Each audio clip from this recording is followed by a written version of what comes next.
Madam President, let me explain very simply what this amendment does. Last summer, President Bush signed into law a $50 billion foreign aid bill. HIV and AIDS was the purpose, the direction of the bill. Included as part of that PEPFAR bill was a $2 billion authorization that I and a bipartisan group of senators worked on including that redirected money to critical public safety, health care, and water needs in Indian country. All of the senators that worked on my amendment's inclusion in the final package, including now Vice President Biden and Secretary of State Clinton, recognize that there are great needs internationally, but they also realize we have equal or maybe even greater needs right here at home on our nation's reservations. The final PEPFAR bill created a $2 billion five-year authorization beginning in fiscal year 2009 for an emergency fund for Indian health and safety. Over the five-year authorization, $750 million could be spent on public safety, $250 million on health care, and $1 billion for water settlements. In order to ensure that the emergency fund for Indian health and safety was funded as quickly as possible, I and 6 of my colleagues sent a letter to President Bush last year asking that he include funding in the FY 2010 budget for the emergency fund.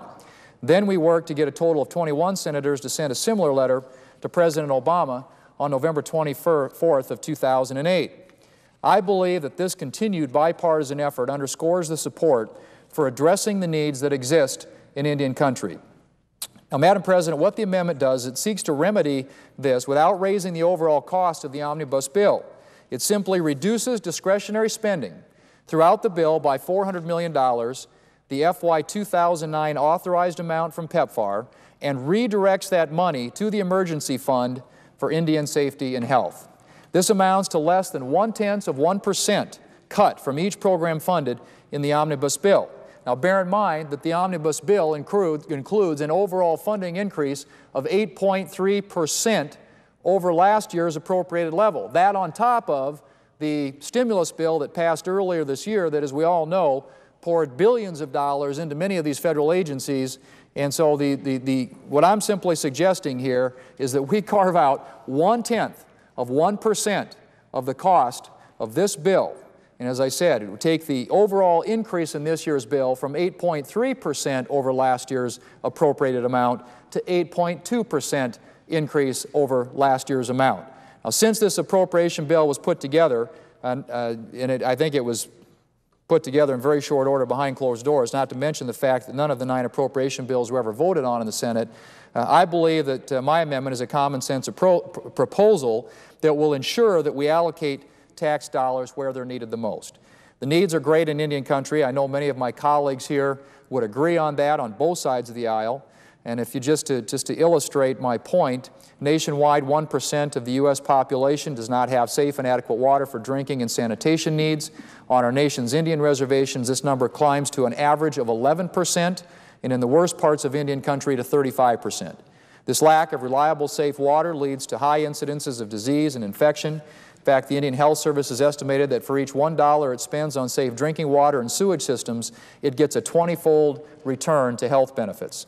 The Indian Health Service also estimates that in order to provide all Native Americans with safe drinking water and sewage systems in their home, they would really need over $2.3 billion. With regard to health care, nationally Native Americans are 3 times as likely to die from diabetes compared to the rest of the population. An individual that's served by Indian Health Service is 50% more likely to commit suicide than the general population. On the Ogallala Sioux Reservation in my home state of South Dakota, the average life expectancy for males is 56 years old. Now, Madam President, compare that with Iraq, where it's 58, Haiti, where it's 59, and Ghana, it is 60. All higher than right here in America. With regard to public safety, 1 out of every 3 Native American women will be raped in their lifetime. According to a recent Department of Interior report, tribal jails are now so grossly insufficient when it comes to cell space that only half of the offenders who should be incarcerated are being put in jail.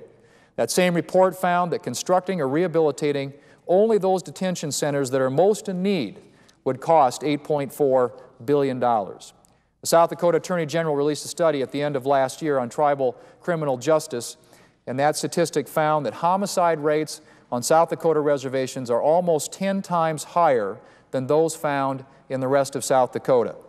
Forcible rapes on South Dakota reservations are 7 times higher than those found in the rest of South Dakota.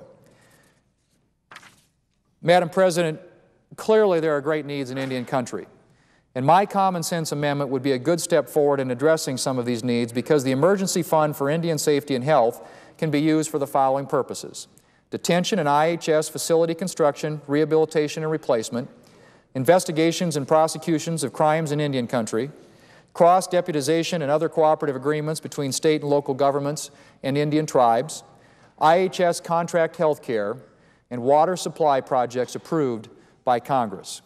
Passage of my original amendment to PEPFAR clearly demonstrated by the United States Senate a commitment to addressing the domestic priorities that we face right here among our Native Americans in Indian country.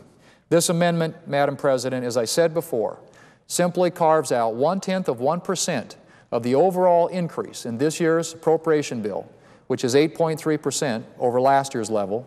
Instead of being 8.3% of an increase over last year's level, it will now be 8.2%. We take that 1/10% or $400 million and allocate it to the purposes for which PEPFAR was created, or the Special Emergency Fund was created in PEPFAR to address critical needs in Indian country: water development, health care, and public safety. I can't think of a higher priority, and I hope that my colleagues here in the United States Senate will join me in supporting and voting for this amendment and sending some very needed assistance to a part of the country right here in America that needs it the most. I yield the floor, and I thank the Chair for the time.